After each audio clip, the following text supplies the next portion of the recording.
Y'all, whew, I feel how you feel about the Katt Williams interview. Uh, that was a lot. I put out a reel that said that interview was the comedian's version of Tupac on the end of Hit 'Em Up. Like, that's what that shit reminded me of. Okay? That reminded me of Tupac at the end of Hit 'Em Up. If you don't know what I'm talking about, that means you are too young to argue music with me. That's what that means. Okay. That means you are too young to be arguing about music with me if you don't know what I'm talking about. Okay. The OGs know exactly what I'm talking about. But it's a lot to digest. And y'all know I do the work for y'all. I do the work. Okay. So I went through that whole thing, every single second of it. Took notes on that thing. So I can provide you with the realest breakdown of the Katt Williams interview that you're going to find anywhere on the internet. Okay. But before I provide you with that, make sure you hit that subscribe button. Okay. I am your homeboy first, and this is the realest, most entertaining show in the game. Put it on something. Again, hit that subscribe button, hit that like button, hit that share button, and put all your people on it. Because I have not heard anybody give y'all the complete perspective that I'm about to give y'all on the interview. Okay. I have it broken down into 3 parts, y'all. Okay. Whew. We're going to start with the part that I label like real, like the real shit that I took from the interview. Okay. Try to get real shit, y'all, from where anything you listen to, whatever the source, try to get some real shit from it. You understand? And I love Katt Williams. Katt Williams is my favorite comedian of this generation. He's in my top 5 all time. He just is. He just is. Okay. He's been hilarious to me since not only seeing him in Friday After Next, but he came down to Southern Miss while I was down there and performed live for us. And he was shit. You like, yeah, man. He was a shit. Okay. And like I said, I got him in my top 5 all time. Eddie Murphy is the man for me. Between his movies and his stand-up. Go watch Raw and Delirious if you haven't seen those.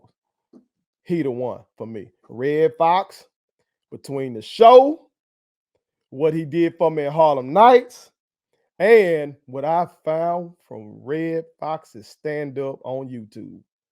My God. All right. That motherfucker serious. Okay. Go check out him and long live him. Bernie Mac, y'all. Bernie Mac. And it's a reason why folks don't really talk about Bernie Mac like that. That man was truth. He was the truth, y'all. Some y'all youngins out there need to go watch some Bernie. All right. Especially that one where he came out there and told you, I ain't scared of you motherfuckers. Sometimes it be like that. You got to tell folks that you ain't scared of. Bernie Mac had to come out there and let them folks know. Okay. I never liked that one joke from him where he was acting like the special needs dude or something on the bus or something like that. I ain't like that one, even before I had a child with autism. But outside of that, Bernie is incredible. Richard Pryor, I think most folk gonna fuck with Richard Pryor. And then I got Katt Williams. Okay. But for this breakdown, I'm gonna try to take that out. Chappelle, bad motherfucker as well. Bad motherfucker as well. For some reason, Chappelle then kind of, I don't know.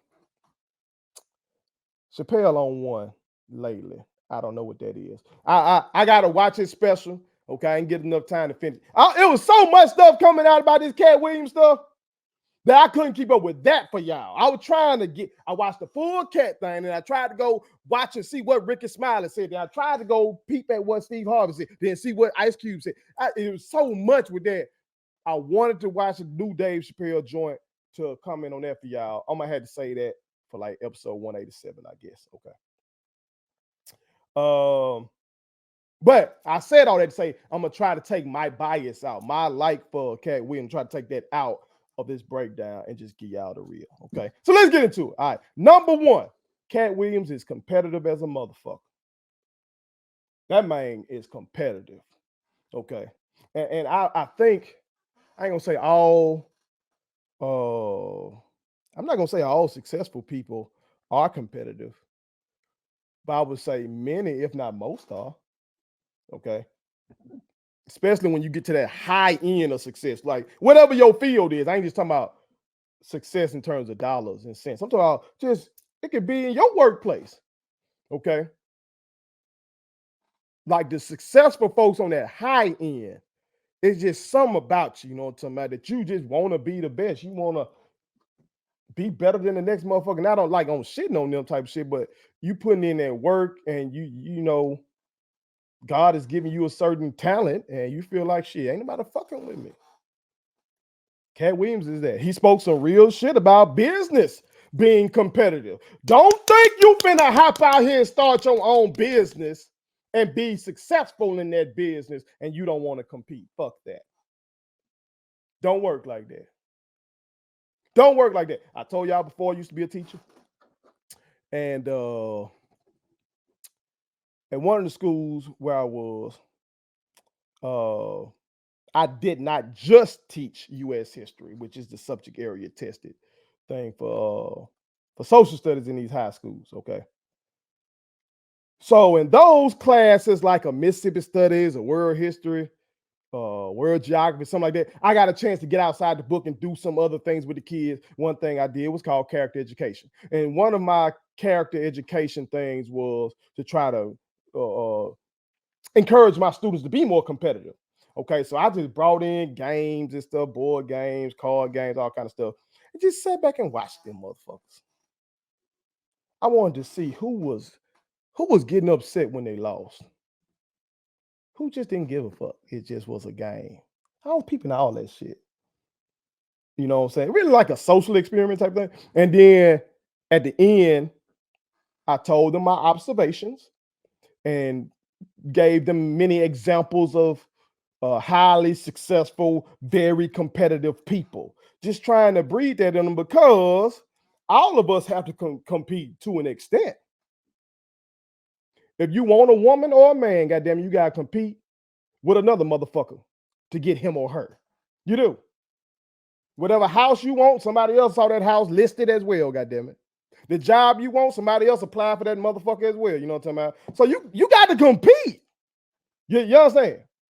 So that was some real shit that he said about being competitive. And I dig that. I dig that. Okay. Another real thing that I took from it is how he described himself as being pro-black, but non-racist. He said he's pro-black, but non-racist. I dig that. I totally dig that. That describes me. That describes me. One of the criticisms that's been levied against me is that I'm a racist. Me. That's one of the things I'm going to touch on, though, when I answer my critics later on in the show. Okay. But I am not a racist.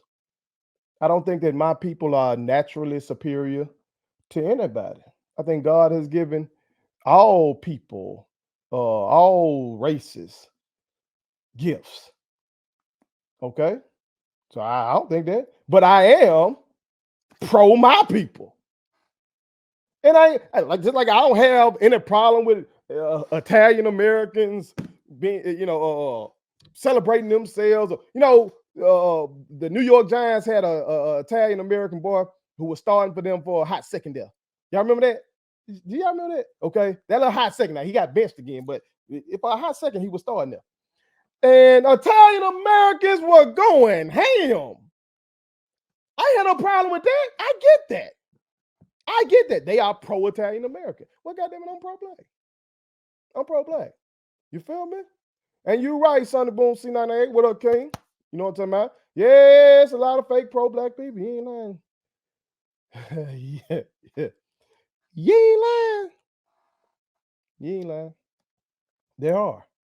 I'm not one of them motherfuckers, though. You understand? But that King is right. It's a lot of them. Okay. Now, there was one thing that he said in that same piece that I disagree with, where he talked about not giving in public. Okay. I understood his point. I truly understood his point. Because basically you want to give from the heart. Some people, especially in this social media era, you see these videos, doesn't pop up on my timeline for real. I think the algorithm starting to figure me out a little bit. It don't show me certain things. You feel me? But there are some videos out here on the internet where you got folks going out there just throwing money on homeless people or giving to homeless people or people in need. Not because it's from their heart, but it's because they feel they're better than them.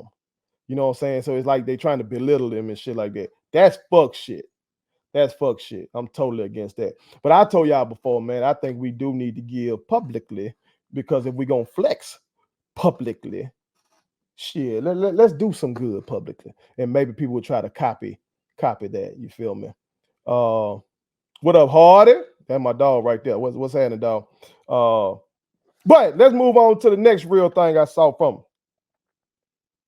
This was some really real shit. His view on tithing. Did y'all hear that? Did y'all hear that? See, I don't know if people are clipping that part out. You know, people clipping out the messy part, and that's what's viral, and that's why the damn video last time I checked 15 million views, because of the mess. But what about this part? That man said his view on tithing is this: that if he comes to your city and you pay him $100,000 to come to your city, he takes 10 racks of that and go puts it in the hood somewhere. Ooh, that's hard right there. That's hard. And then now, since his interview has come out, you see a lot of folks coming out, a lot of fellow comedians and just folks across the entertainment spectrum and shit like that coming out saying, yeah, Katt did this for me, Katt did that for me. I looked up and I had money in my pocket. That's some real shit. Again, if that interview just featured shit like that, it wouldn't be at no damn. It's probably at 20 million now. It wouldn't have done the views because people like mess.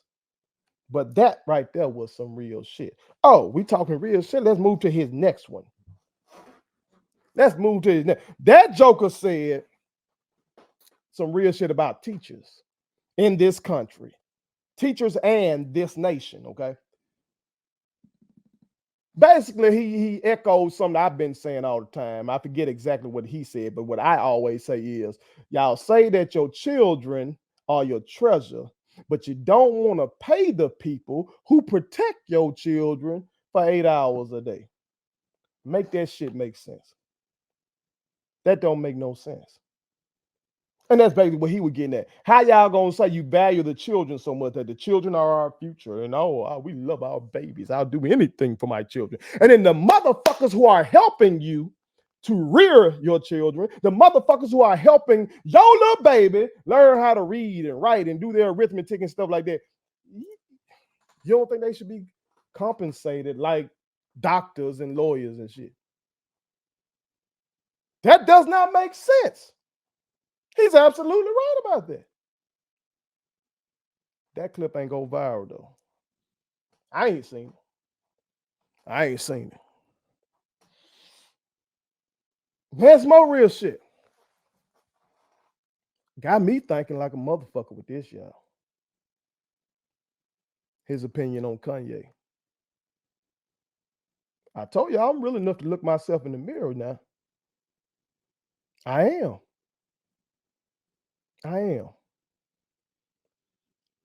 His point basically was, okay, we saying Kanye has some mental health issues. If we're saying that, why are we expecting any other kind of behavior from him? Some real shit. I had to look at myself like, y'all know I'm highly critical of Kanye, but I'm also a mental health advocate. The last time I did one of these lives was during Suicide Prevention Month. Didn't have a lot of viewers. Okay. We were talking real shit. But I did it. I was committed to it because I did once upon a time I wanted to kill myself. Mr. Bear, who I call my hero, that man saved my life. By being here gave me purpose. You understand? So I'm a big time mental health advocate. God damn it, I got a degree in psychology. That was supposed to be my life, helping people out of those kind of situations. Y'all know I told y'all before, if I wouldn't have got attacked by the police, and that changed my life. Okay. You feel me? But when it comes to Kanye, I guess I've been so critical of him, knowing that, knowing that, because I was a fan of his, huge fan of his, knowing that when that man mama died, that shit fuck with him for real. As if I would fuck with anybody who really loves their mama. You know what I'm saying? I love my mama. I just played for y'all my hit song about my mama. That shit got 1.2 million views on Facebook because a lot of folks connect with that shit. But I'm a mama boy, proudly. Once I'm done here, I gotta go give my mama her shot, her insulin. So I can't imagine the mental anguish that I would be under if something happened to her, particularly if something happened to her the way it happened to Kanye's mama. You know what I'm saying? And then with idiots out here blaming him for it and somebody he sacrificed his mama. That's fucking crazy. But I guess one of the things that angers me is like, dog, you folks want to help you. You got the resources to get the help that you need. You could be the biggest mental health advocate in the world because of your platform. But it's like the hubris, which he had that. He had the ego before his mama passed away. It's like that shit won't let him get the help that he needs. You feel me? But it did make me think. Okay. But though that was the section of the real shit that I took from the interview. Okay. The next section, I simply call that smoke. Whew. He had smoke with a lot of folks, as y'all know. Of course, he had smoke with Ricky Smiley. Okay. Did y'all catch that? Hey, he slick got out on Shannon Sharpe ass too, though. Okay. He got on Sharpe for telling Ricky Smiley that he stole Friday After Next. If you go watch the shit, Shannon Sharpe like, man, you stole that. You stole that. Katt Williams competitive. He ain't like that shit. He told that man that. He went off about Smiley saying, y'all know that that Katt Williams was gonna be Santa Claus and that Smiley was gonna be Money Mike and shit. That led to the whole thing. He talked about a potential rape scene in Friday After Next. Now, Ice Cube has come out now and said that that was never gonna be in Friday After Next. This is his opinion. I'm not saying who the fuck telling the truth, but somebody lying. Okay. Ice Cube said that was never in it. Okay, he said that's not my type of shit. I don't like to see no shit like that. Okay, I might leave it up to your imagination, but I'm not gonna put no shit like that on camera. Basically, that's what he was saying. And he went as far as to say, let me make sure I'm quoting or paraphrasing him correctly at least. He said something to the effect, if it was in there, then no actor would have made them change the script. I don't know that. That's from Ice Cube. You can figure out if you believe Cube or Katt on that one. Okay. He says Katt said that he made Ricky Smiley wear that dress in First Sunday, that it was in his goddamn contract. Now I watched Ricky Smiley's response.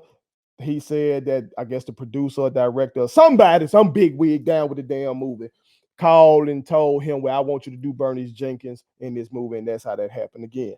You decide who the fuck you believe on that.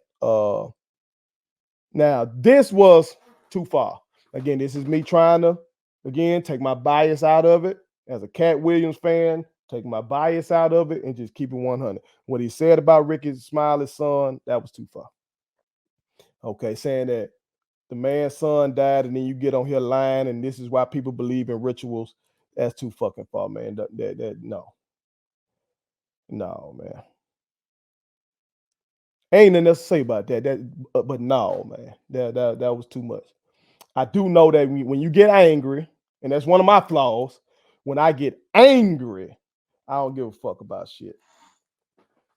And Katt was clearly angry, and maybe he got every right to be angry with all these folks that he got smoked with. I don't know, because I don't know any of these motherfuckers personally, which is one of my overall points that I'm gonna make here. We don't know any of these motherfuckers personally to really know who the fuck telling the truth and all that kind of stuff. Okay, but I do know that was below the belt. Okay. And lastly, when it comes to the Ricky Smiley stuff, and again, he said a lot about Ricky Smiley, but he got on him about the Lil Daryl joke, which I never liked the Lil Daryl thing, kind of like I never liked that joke from Bernie Mac.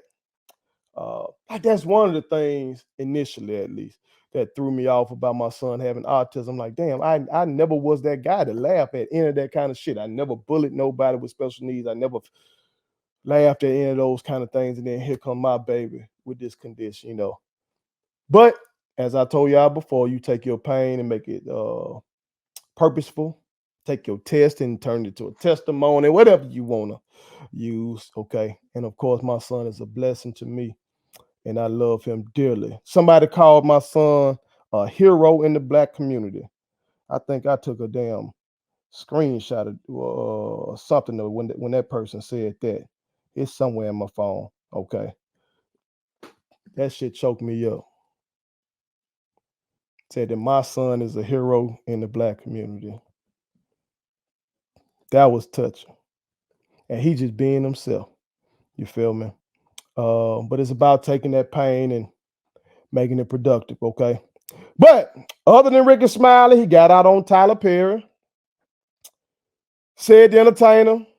You know, he claimed he stole his jokes. There's a lot of stuff floating out there about that. I don't know. Y'all go check that out and tell me what y'all think. Okay. I see Katt making a joke about that's similar to how Said ended his set at the end of Kings of Comedy. You know, he was talking about parallel parking the spaceship. I love the joke, by the way. It was one of my favorite jokes from the show, from that movie. But Katt does have a joke very similar. It's not about a spaceship though, but it is about a car and shit. But y'all check that out and see what y'all think about that. He said that everything that Said the Entertainer does has been canceled. Now, I know my mama watches something that he has on CBS. What's that, child? The Neighborhood or something like that. I don't know. I don't watch it. I don't get to watch much stuff like that because I work so much. Usually if I'm watching something like background noise while I'm working and something like that, I would want to watch to enjoy, you know what I'm talking about. But my mama be watching that shit faithfully, whatever it is. I don't think it's been canceled, but I don't know. Y'all, is she watching reruns or something? I don't know. I just know my mom watches that. He got out on Steve Harvey, of course. Said the hell was fake, and I guess I did a reel about the Steve Harvey line. I think I called the Steve Harvey line historic. Okay. And somebody on Instagram was like, come on, man, everybody know that shit was fake. I didn't know that was fake when I was a kid. Somebody made the joke. Now, come on, dog. We were watching TV on them big ass TV with the boot on the back. Now, we had the thick TVs. Because this shit wasn't HD or nothing like that or 4K. So how the fuck I'm supposed to tell this man hair fake? I don't know.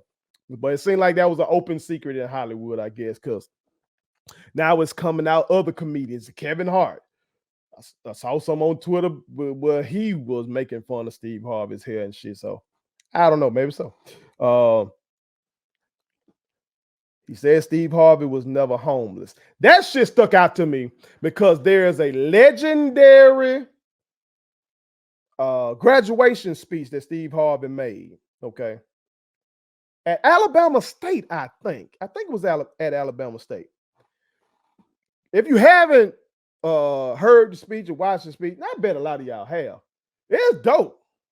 It's real dope. I know about it because my wife for probably a month, 2 months straight. God damn it. That's how she went to sleep, listening to that speech. And in the speech, he talks about being homeless. So when Katt Williams said that, I just turned around and looked at my wife. I said, "Bae, all these motherfuckers just be lying." But I don't know. I don't know which one of these cat lying because shit. Katt Williams said he was homeless. He said he left home at 13 years old and went to Florida and was homeless and while he was homeless, he would go to the library 8 hours a day and then go steal radios out of cars the rest of the day to make $2,000 a day every day. I don't know. See, this wild shit being said on both sides. So I don't know who the fuck lying. And honestly, I don't give a damn. It does not impact my business whatsoever. He got out on Earthquake as well. But then later on, he said Earthquake was good. You feel me? So I don't know. Faison, he ain't got no love for Faison. Faison love. Okay. Shannon Sharpe tried to defend Faison, but that's when Katt Williams hit him with that line. That is gone uber viral, y'all. The line about Shannon Sharpe having an unnatural allegiance to losers. Oh, god damn. Folks are making memes of that shit. That shit everywhere. All right, so Cat ain't got no love for Faison. Diddy. Everybody got a Diddy story right now. Right when we finally getting some money off of Diddy, and then when I say we, I'm talking about my folks at Jackson University. Now all the Diddy stories coming out. TD Jakes, he called a straight up in this motherfucker. Kevin Hart, he called him a plant, y'all, an industry plant. Implied that Kevin Hart tries to avoid him. He said he's never under the influence of anything. Okay. Oh, shout out, King. Appreciate you. Alabama. Got a lot of family over there in Alabama. Shout out, King. All right. Cat says he's never under the influence of anything. I'm quoting him here. I'm always in my right mind. I'm always a physical specimen. And when you see me, I'm much, much bigger than you had thought. I have far less play in me than you would like. And I'm relentless. Okay. I think he want to straight up fight this motherfucker. Okay. I think D-Boy want to get down for a welterweight title. Okay. Set it up, 50 Cent. Set it up. No, bullshit. I don't want to see them boys fight. I don't want to see them fight. I'm just being facetious right there. What I do want 50 Cent to set up, though, or somebody of his ilk, set up a damn pay-per-view special and let all these comments get on there and get it in. I'll pay $100 to watch. If we can get all these folks, these heavy hitters, give me Cat, give me Sid, give me Steve, give me Kevin, okay? Give me Faison. You name it. Give them all a microphone and let them get down. God is giving them the gift to be funny. So I don't need them to go on podcasts and be screaming and shouting, and then this person reacting to what Cat said, and they going on the radio. Man, get on the stage and let be funny. Let's go. I want to see. Let's see the battle royale and see who funny. Like I was talking to my brother Ray 6 Leo about this. I was like, bro, you remember in the 80s, and I only know this from doing my heavyweight research, okay? When I was doing my Mike Tyson research, I saw that in the 80s, they had like a tournament or something to figure out who the heavyweight champ was, okay? Shit, set this shit up. And there go. Winner get most of the royalties to the shit. I don't know. Y'all can set it up contractually, but man, they make so much money. They'd make so much money off this. I would love to see it. Okay. Because I don't want to see these guys. It's like he's implying that if him and Kevin Hart were in the same space together, they're gonna get in his hand. And I don't want to get that coming on my feed. I don't want that. I don't need that. These ain't boxers. These are comics. Let's get in these jokes. Okay. And let's see who can do that. All right. Now in the midst of that, he did say when it comes to basketball, okay, this is Katt talking, that he's 92-6 versus a 20-year-old. Okay. Now, Shannon Sharpe clearly started to, think some of this was Cap right there, but he ain't just push at him. I think Shannon Sharpe didn't want Katt to get on his motherfucking ass. Okay.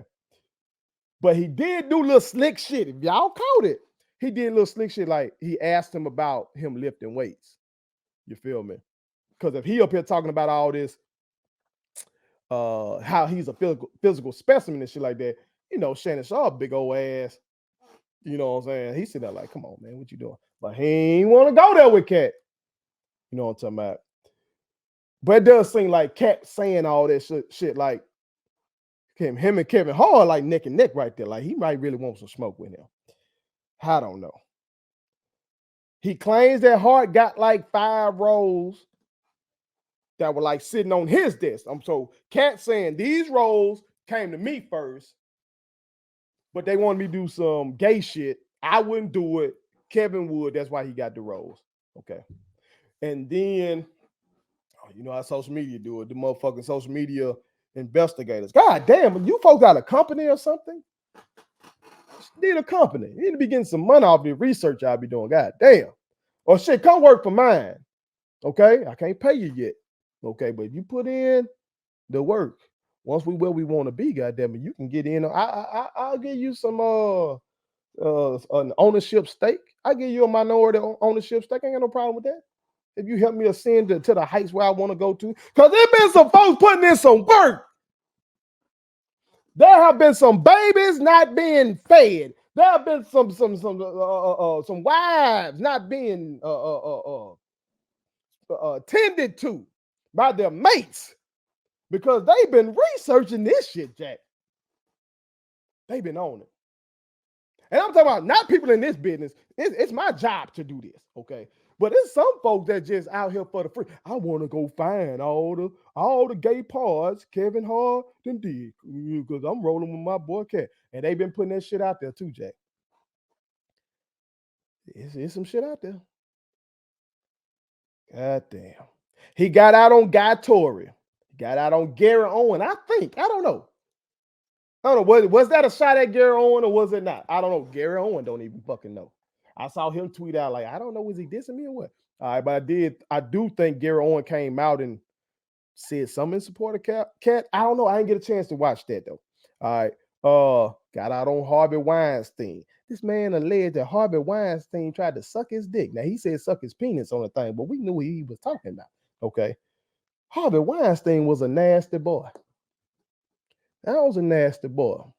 Ugly motherfucker too, but a nasty boy. Okay. Ari Spears caught one. Wanda Smith was brought back up. Now, not Wanda Sykes, y'all. Let's not get that confused. Shannon Sharpe got that confused initially. Wanda Smith, the woman who he went off on in that radio interview, okay? And he read her. But I misremembered that shit. So I'm glad I went back and watched it because from my memory, I thought that woman came for Katt and Katt read her motherfucking ass, okay? But then my wife didn't know what Shannon and Katt were referring to. So I paused the interview, pulled that old shit up, and watched it again. And I had forgotten that Katt really went off about Tiffany Haddish motherfucking ass. And basically was trying to say that girls trip part wasn't her talent, it was the writing, and that anybody really could have done that. Short story of it. And it seemed like Wanda Smith maybe tried to defend Tiffany Haddish And then from then on and later on in the shit, it was just a wrap. And she's a comedian. Yeah, and some people like Shannon Sharpe say, "Oh, she's a woman. You got to handle her kid glove." Shannon Sharpe might got his ass in trouble with saying that kind of shit. You work for Disney, can't be saying no sexist shit and work for Disney. At least not in the past. I know they got Pat McAfee over there now, and he be bringing Aaron Rodgers on, and Aaron Rodgers done accused Jimmy Kimmel of being on the Epstein list and be on there spewing his anti-vax shit. I don't know what's going on ESPN and Disney. Disney owns ESPN. I don't know.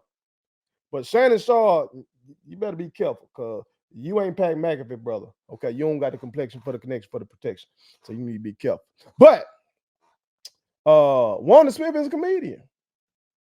So in that moment, it ain't like her and Katt getting physical.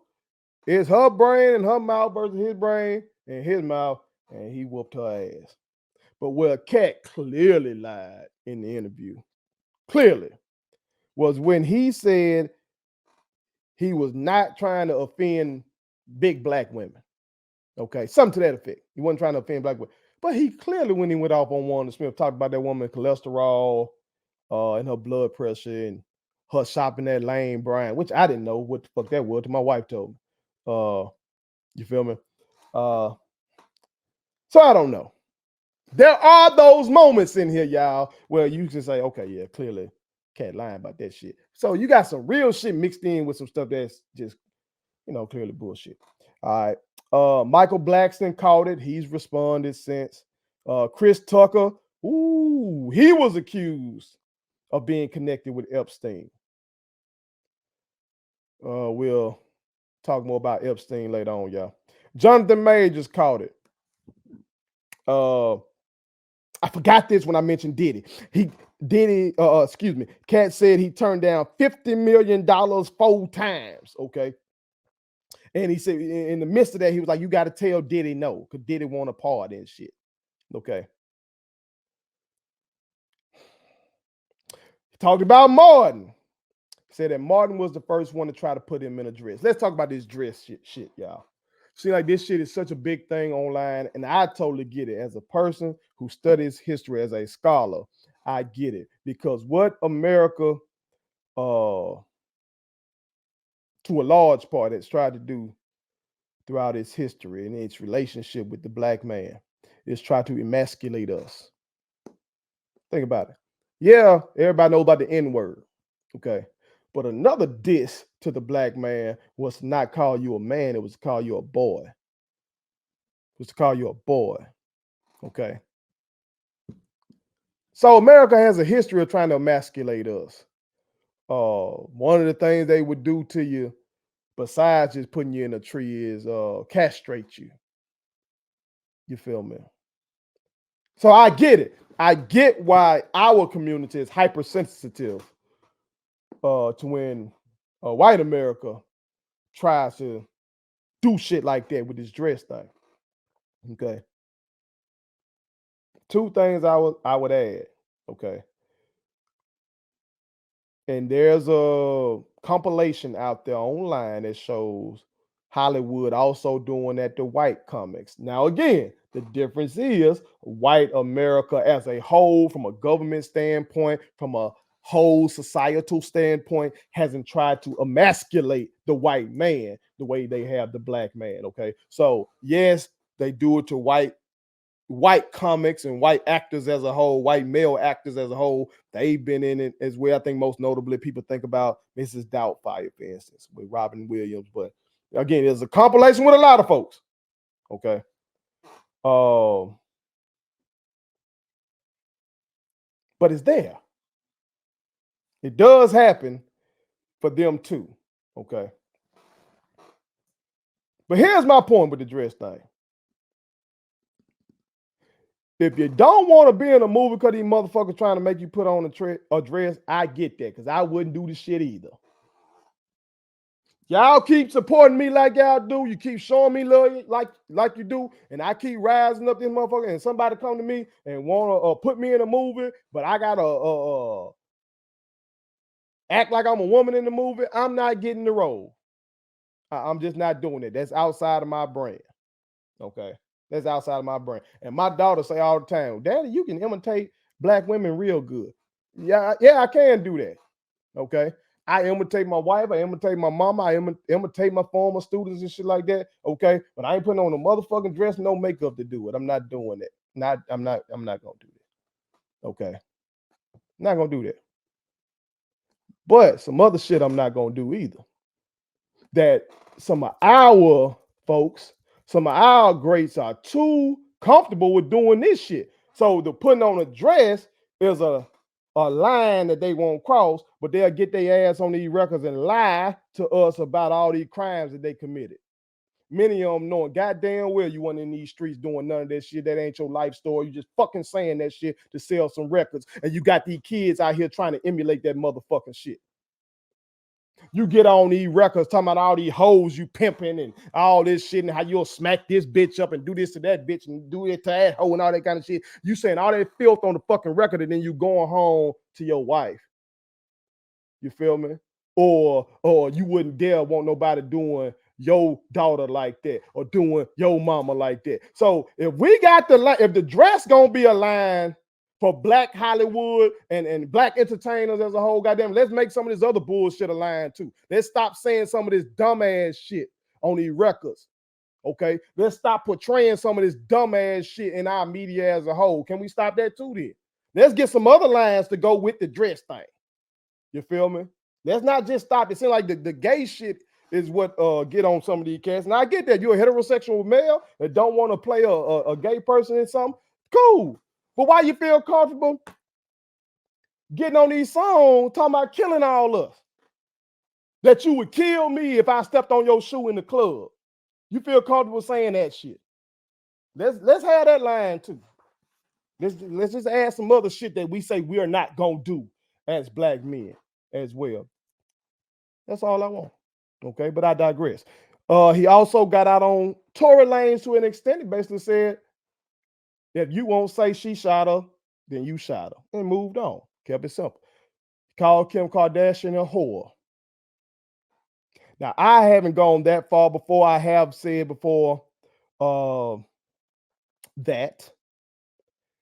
to me, my opinion, it was wild of Kanye West to marry the sister when it seems like the lady, along with Ray J and her own mama, put this damn sex tape out like that. Like they try to act like the shit, oh, it just got leaked and everything like that. But from Ray J opinion and from what it, seem like most people have said shit. You motherfuckers built an empire off, put it out there that you suck this man, sucking this man dick on tape like that. And Kanye, and which is cool. Look, I'm not against sex workers, people who are in that industry. Or in the adult film industry who haven't been forced into it. That's just what you like to do. Fine, cool. I ain't got no problem with that. You know what I'm talking about? But Kanye, you sit up here and you want to act like you this certain way about that stuff. That's filth. That's all that. But then you married somebody who everybody can Google doing that shit. That was my stance on it. You feel me? And then especially the with the mama. If Ray J's telling the truth about the mama being involved in that shit, did y'all see that? Ray J was like, there was 2 versions and the mama picked out which version for us to put out. That shit's true. God, we need somebody to do a deep dive on that, do some investigating on that. Because if that shit is true, that woman's a fucking monster. Real talk. Okay. Moving on though. He got out on Ludacris. Ludacris has responded. But the way he got on Ludacris, I didn't like how he said it. What he said was feasible. How he said it leads to some bullshit. Let me show you what I'm talking about. Let me tell you what I'm talking about. He said that him and Ludacris, Katt said this, that he and Ludacris were at an Illuminati meeting, and basically they tried to get one of the two to cut their sideburns or basically clean up their image or something like that. Katt said he wouldn't do it, Luda would, and that's how he got all these movies and shit like that. Now, the reason I don't like how he said that, while thinking that might be plausible is this.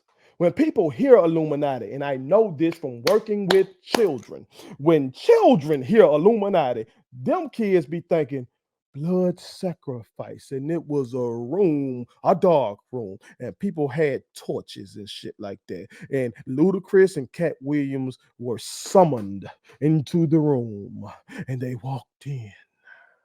And the man said, "Will you sacrifice your mother for this movie?"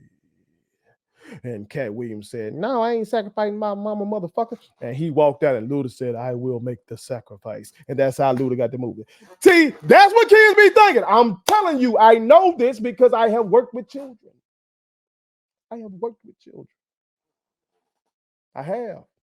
And them kid, I'm in one of my track boys. We were down there at practice. And that man like, "Well, I don't never want to be rich like Jay-Z. Jay-Z had to sacrifice Aaliyah to get rich." And I'm like, "What the fuck? We out here in poverty, and you talking about you don't want to get no money because of some bullshit you didn't seen on YouTube. Stop it. Stop it." Y'all, the Illuminati, the secret society that run the world, we know who run the world, the rich folks. Go look at the Forbes list. See who all got the real money. I ain't talking about the athlete money. Don't go look up the Forbes rap list. Don't go look up the Forbes highest paid athlete list. Go look up the Forbes list. You see some folk on there. Yeah, you're going to see Elon Musk. You're going to see the motherfucker that own Amazon. You're going to see them on there, okay? You're going to see the Walton family. But then you're going to see a lot of folks. You're like, "Damn, who the fuck is it?" They got hella money. You ever been watching these basketball games and you see all these folks sitting courtside right next to your favorite celebrity? You're like, "Damn, I don't even know that person." They sitting right next to Beyonce and Jay-Z. Yeah, because they got stupid money. If they woke up with Jay-Z and Beyonce money, they would say, "What the fuck happened to my money?" That's who running the world. So yeah, it's plausible that Katt Williams and Luda might have been somewhere with some Hollywood big wigs, some big time Hollywood producers and directors, and they were saying, "If you want this role, Katt, we need you to kind of, do this and do that." And Katt was like, "Fuck that, I ain't doing that." That's plausible, but to sell it as this mystical shit, man, you gotta be careful with that, because a lot of our people out here believe in that bullshit. I promise you, y'all. I know y'all, you might not believe me, but they are. These Trump supporters ain't the only one believing some crazy shit. We got some folks in our own community that believe some wild shit. So I just didn't like the way Katt framed that, okay? And then Brandon T. Jackson. Now, I don't know a lot about this brother.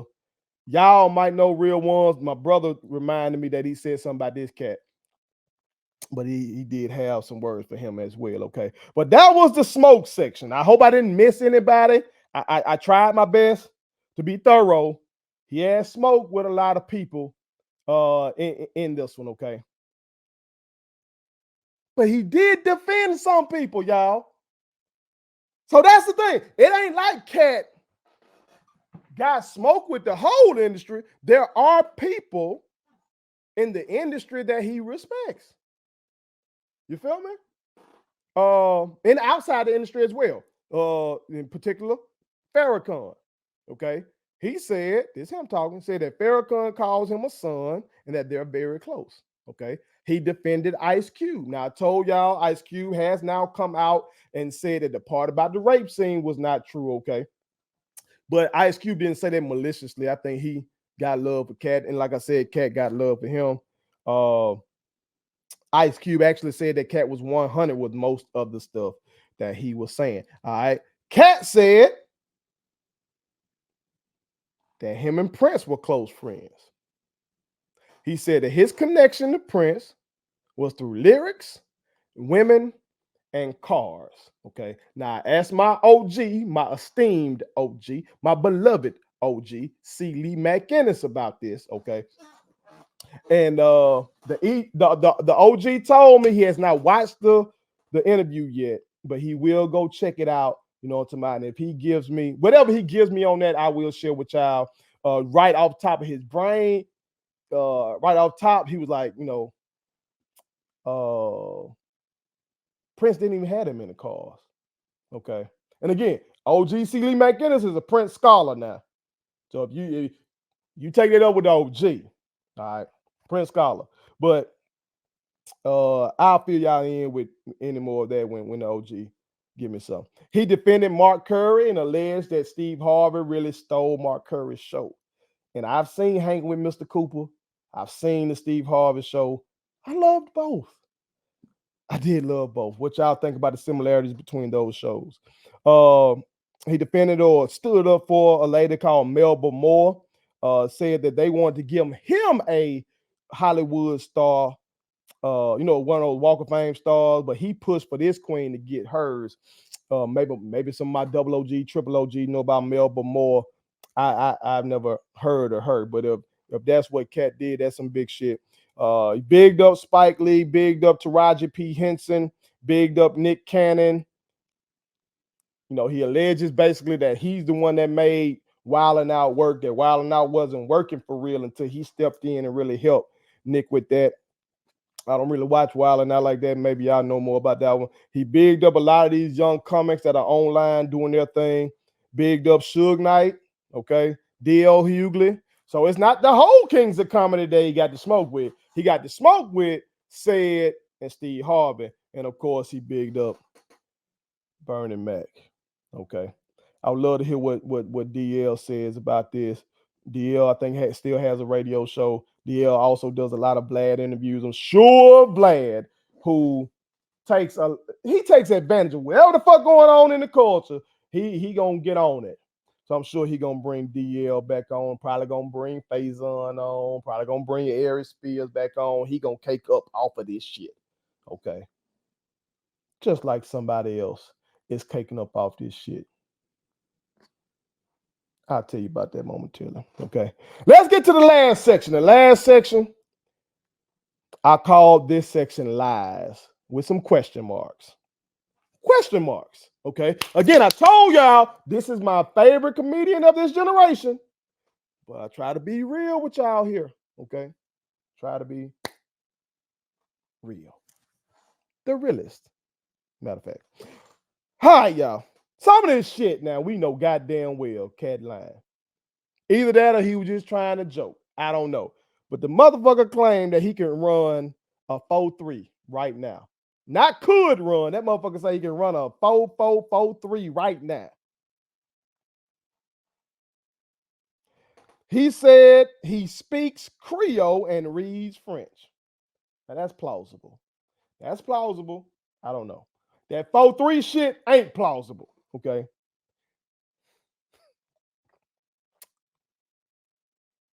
I can't remember who said it. If he introduced this or Shannon introduced this. But they said he read 3,000 books a year from the ages 8 to 12, only nonfiction. Look at y'all. Look here now, y'all. If your ass gonna read 3,000 books in a year,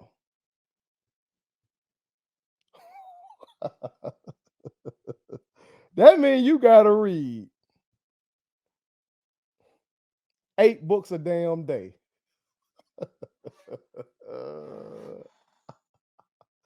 Come on, man. Come on, dog. Come on, dog. Now, look, again, he's a comic. Maybe he trying to be funny in that moment. Motherfucker was looking dead the fuck serious because they were trying to say he was a fucking genius. They said that he got into college at the age of 7.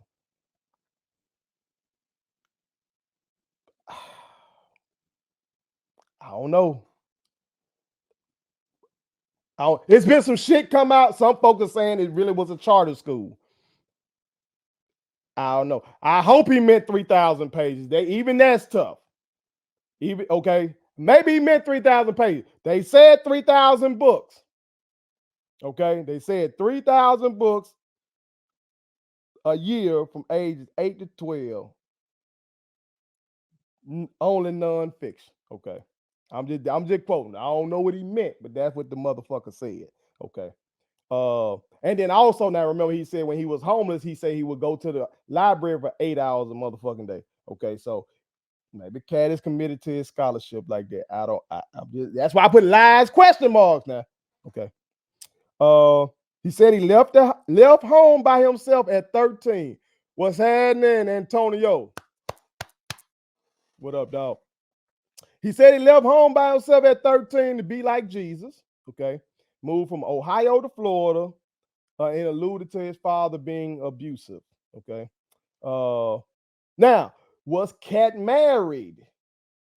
That was a little moment right there where I didn't know how that shit was gonna go. Cause it seemed like Shannon Sharpe didn't believe Katt's answer when he was like, "I never been married." And then when Shannon kind of was like, "Come on, you really?" or whatever. Finally Katt was like, "Well, several women claim to be married to me, but once we get in court and all that kind of shit." Was he robbed? I don't know. Shannon thought that Katt had been robbed. Katt denied that. I know there's a video where Katt had got choked by some motherfucker, and I think some of these folks who are against Katt are bringing that back up now, and shit. Of course, the stuff with the drugs. Katt said he ain't gonna do nothing but cigarettes and weed. But of course, a lot of folks like, bro, we just saw you looking. What weed ain't do that to you. I don't know. Don't know Katt Williams personally. Okay. But he does say he was the first to have a weed roller. Okay. So there it is, y'all. The realest breakdown. I gave y'all the real shit from it, and I hope that's the main part that you take from it, y'all. I gave y'all the smoke. That's what everybody's paying attention to. That's the mess. That's what's so sexy. That's what got everybody talking. I gave you who he actually was defending. Okay. I gave you, even though this is my current favorite comedian, I did give you the shit that sounded like some bullshit, sounded like some lies. But my final thoughts are this. Don't focus on you, y'all. Encourage your youngest to focus on you. I know this shit is entertaining. Just like when rappers get the beef, when Hove and Nas were going at it, it was entertaining. When Tupac and Biggie were going at it, that shit turned deadly. Folks to this day still love to listen to Hit 'Em Up. And they still love to listen to Who Shot You. And I know Biggie even said that shit wasn't even about pop, but folks still listen to it as such. When Drake and Meek Mill were going at it, I can go down the line, okay? I get it. We love to watch battle rap shits, okay? Battle rappers are some of the most brilliant motherfuckers in the game. I get it. But some people in our community are investing way too much goddamn energy and picking sides right now between these comics and writing think pieces online about these motherfucking comics, dog. When we don't know them, dude, we don't know who these dudes, man. Cause it seemed like just some shit between colleagues. It seemed like Katt Williams is at odds with some of his colleagues. Just like where I'm from, okay, I'm from Canton, okay? We got a big ass Nissan plant. And that big ass factory, there's some folks that don't like each other. In that big ass factory, there's some folks who feel like I didn't get the promotion, but you did because you just went over there and you sucking up to that supervisor. You kissing the supervisor ass. You had sex with the supervisor, okay? You sucked the supervisor's dick. That's how you did that shit. It's just some workplace beef, y'all. You've been in the workplace. If you've been in the workplace, you've seen this. Okay. Again, I'm a former teacher and coach, and I've seen it. I wasn't in no workplace bullshit like that. I went to my class, I taught my kids, I changed my clothes, I went and coached my boys. That's what the fuck I did. Okay. But that shit go down everywhere, man. Workplace bullshit. So don't get caught up in it. You know what I'm saying? I hope we get some good entertainment out of it. Hopefully, this situation help sharpen these brothers' skills. Get in the lab and give us some jokes. Okay, I don't want no violence to come from this shit. You know what I'm saying? That's one thing. But two is this. One of the main things that Katt was talking about. Appreciate you, King. Appreciate you, King. I really do. One of the main things Katt was talking about is ownership. That he owns 100% of all his motherfucking specials. That he self-finances his specials and he puts other people on. That shit resonates, with me because that's what I do. Okay? I don't have no boss. I don't have a boss. Okay? I own IG Entertainment along with my brother Tim G. Jacob.